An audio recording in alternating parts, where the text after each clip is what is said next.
ป้าสิไปใส่คนสวยอ่ะสบายดีก่อนก็สบายดีกล้องก่อนเลยไว้ลิศสบายดีลิศสบายดีไปอีกแล้วไปอีกแล้วแกหายมาไม้ไว้แม่แกหายป้าคือใส่สุดสวยแถวบ้านมือนี่ไพ่สื่อเสือสูดหายนี่วะอามาแม่แกหายมากำลังสิพากันเมื่อบันดงพี่น้องสิเมื่อตลาดเนาะสื่อแนวกินแล้วก็พอดีสิเมื่อบอลเฮือนแจกเลยเนาะมาเบิ่งข้าเจ้าเตรียมเครื่องเติมของสบายดีเด้อพี่น้องจ้ายินดีต้อนรับเข้าสู่ซ่องสลอยเด้อพี่น้องเมียนเฮือนมื้อนี้เบิดมื้อพ่อเฮ็ดเวียกแล้วก็สิบ่มีเวลาฮอดถ่ายคลิปทั้งอยากเฮ็ดเวียกทั้งอยากถ่ายคลิปตัดแล้วก็ไข่แน่เนาะมากินนะโอ้เห็นว่าใส่สุดสวยแล้วกันถ้ามันเกิดง่ายแล้วก็เหยียบกล่องลงสินะตึกเขาเหยียบกล่องลงป้ากินแน่ไว้กินแน่อย่าไปกิ๊กเข้ามาพี่เข้ามาในเลยพ่อดิอ่อยดิอ่อยไปทางใดสิดูใส่สิมึงดูเอาไปลูกหลุดมาเลยห้านเองตัดต้นไม้ลงเทียงนี่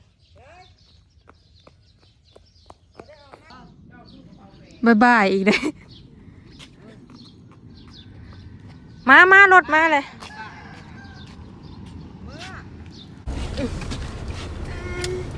ต้องนั่งกับแม่เป็นจะบอก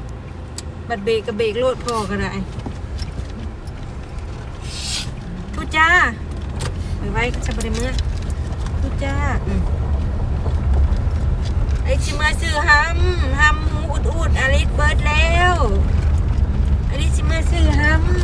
ำเนาะมาซื้อห้ำอยู่บ้านเบาออยแล้วก็ชิเมื่อตลาดเลยพี่น้องห้ำหมูกระเบื้องจะหน่อยดำหน้าก็ซื้อมาไว้หลายๆบ่มีเวลาเมื่อดิพอจะบ่มีบ่อยครับบ่มีจองไว้ผมก็จองไว้บ่ได้เลือดแจกปู่เบาอ้อยพี่น้องก็พอดีอันบาวงเนาะบาวงเราโอนมากินทานนำแสนหาก็สิบ้างอะไร200 บาทหอดดีกว่า200 กว่าบาท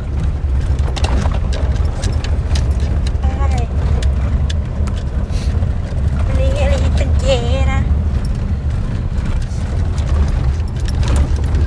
เอาคงใส่อยากลาบบอกคือร้อนแข็งกระแดอยู่ป่ะเบิ้งในยาชีพันนะแขวเริ่มเป็นขี่ปูนขาวเลยพัดจังได้กระโบหลอนจะเสียอะไรพี่น้องยินเจียขู่แล้วกัน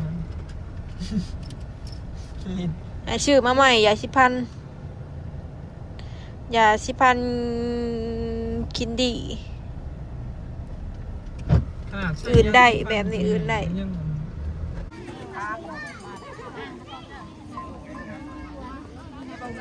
มาตลาดบันเบาอ๋อยพอดีฝนตกยิมหยิบบ่ได้เอาอลิสลงน้ำสัมเราไม่ป่าไอ้สิเป็นไก่แจ็คเสียเอายังหล่อเบิ่งก่อนมันจะเป็นน้ำแต่กุ้งที่ดินก็ได้หอยจูเป็นบอกว่าหนังแหลมมากเห็ดพอพี่น้องทงละร้อยแล้วถือได้มือนี่เห็ดพอนางกับพอผายปนกันเกาเฮงพายแพง100หน่อยเดียวของพายเกามือนี่ล้างสะอาดค่ะขนาดเนาะพร้อมแกงเลยจ้าผักติ๋วผักอีตูคนโต๊ะยิ้มหยิบอาหารแส่แข็งว่าสิมาสื่อสินหมู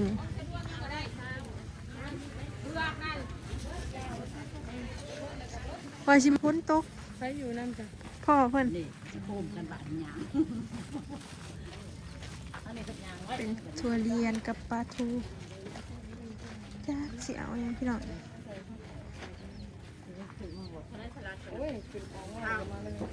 จะซื้อมักเล่นจักโลสะ ประมาณ2 โล 2 โลบ่บ่พ่อดอก2 โล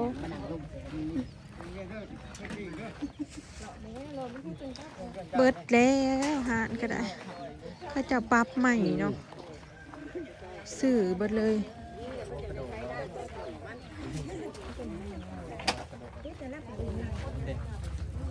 50เป็นมักนัดคนเบิดเลยคำเลยซีนหมูเอาโลนึงอันแสะแข็งซื้อข้าวเปียกเอาทงหนึ่ง อันยังเติมก็มีเติมชีสแรกๆกันนี่เด้อ ค่ำนะคะเจ้ากับมือเบิดเลยพี่น้อง แม่นคนตก ยามนี้มันอยากเงียบเนาะ แม่น ฝนตกหลัดมันลมเลยอยู่บ้านน่ะมีแต่ลมแต่ว่าบ่มีฝนเนาะมีชั้นคออยู่บ่ มีจ้าเอาแบบใดเอา บริหารแช่แข็งคือกัน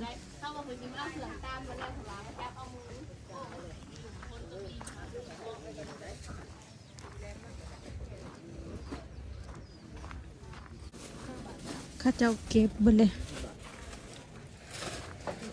มักเล่นพี่นี่9 บาทมีกุ้งฝนมาไหลข้าเจ้าเนาะข้าเจ้าสั่นกันสิคึกคืนอยู่เลย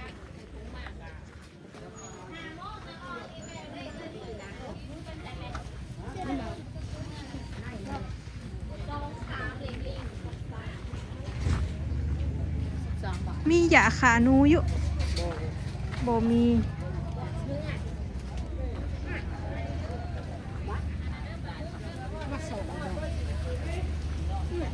ปิ้งไก่คล้ายปิ้งเท่าไรบ่ 40 บาท30 บาท9 บาท ตาหอมอันนี้ปิ้งเท่าไรตัวปีกมัน 10 บาท เอาตัวนี้แล้วเอาหนึ่งซื้อปิ้งไก่มาขายหนึ่ง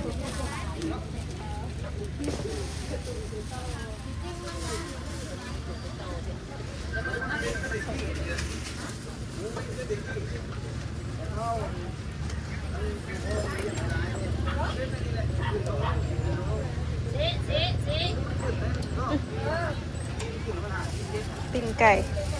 ปิ้งละ30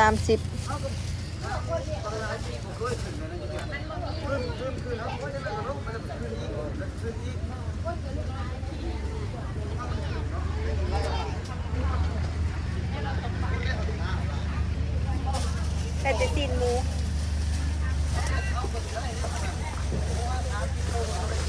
พักถ้าเราสื่อมาลายบ่ค่อยได้เห็ดกินแล้วมันเน่าไว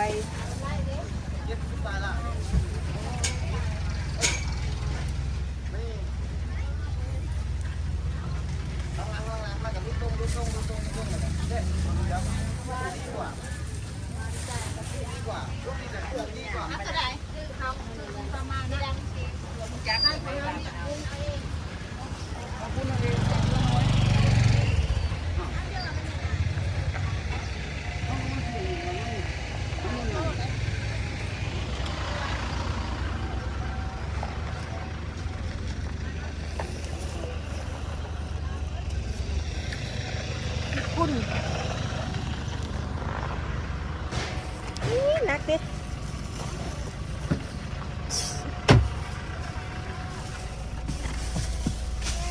มาตลาดกันยากกี่ซื้อยังซื้อแต่เนื้อหมูแต่ละเทื่อนะซื้อปิ้งไก่มาขายอีเมย์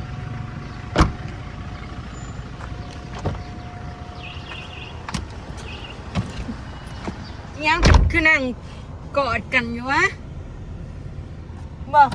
ไปลงตลาดช้ำไปที่พามาเลาะตลาดไปมานั่งน้ำแม่เห็นไหม ป้าไปนั่งนะแม่ไป มาแม่อุ้มมา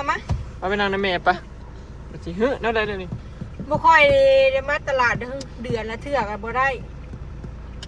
ซื้อน้ำที่อยากได้จำเป็นผักหอมพอบริซื้อสักหอมเผาหนำมันพันยาวไก่เด็ด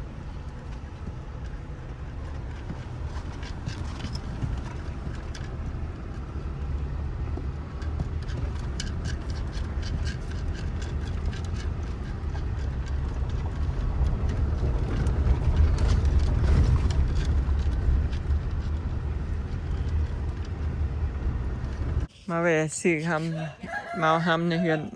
เบาเล่พี่น้องโอ้ยหมอเลิกเด้อ9 โมงผู้9 โมงเลิก9 โมงหมดเพื่อล้างถ้วยล้างชามแล้วก็10 โมงเพื่อมันเมื่อหอมมือก็เลยบ่ได้เว้ากันเลย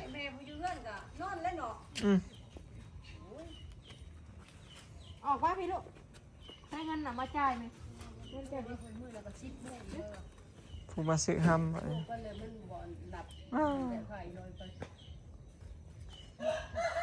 เอาลูกได้จังมือเลยมาแล้ว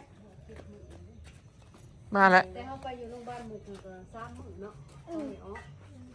ผ่าบ่เดี๋ยวผู้หญิงคือว่ามันบ้านลำเพิ่นขึ้นสาวมันบ่เปิดได้มันเปิดได้8 เส้นบ่ของสองขอดนะแล้วมันบ่ไปใส่บาทจนแจ้งบาทนี่ยังบ่ได้อยู่เพิ่นก็ส่งด่วนไปแล้วคือหมู่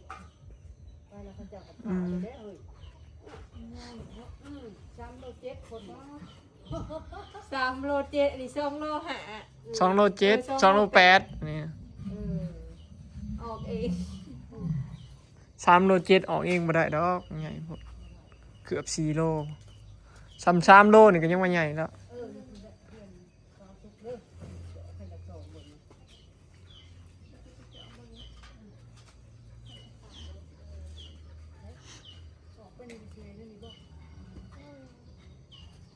สอบพี่น้อง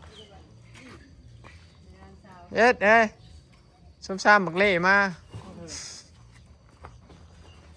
หมอเล่ก็ไม่ได้เว้ากันเลยพี่น้องหมอเลิกงานเลิก9 โมง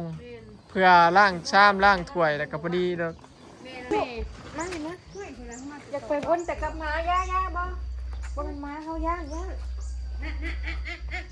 มาหลายเจ๊หยัดไม้นั่นคลิปนี้ก็สิขอเก็บภาพบรรยากาศไว้ซะมีเด้อพี่น้องน้องขอกันคลิปหน้าอลิสกับวุ่นให้น้องเลยนางเด้อไปแล้วสบายดีลูกอลิสสบายดีก่อนแล้วตีมันไปก่อนนะทุจ้าทุจ้า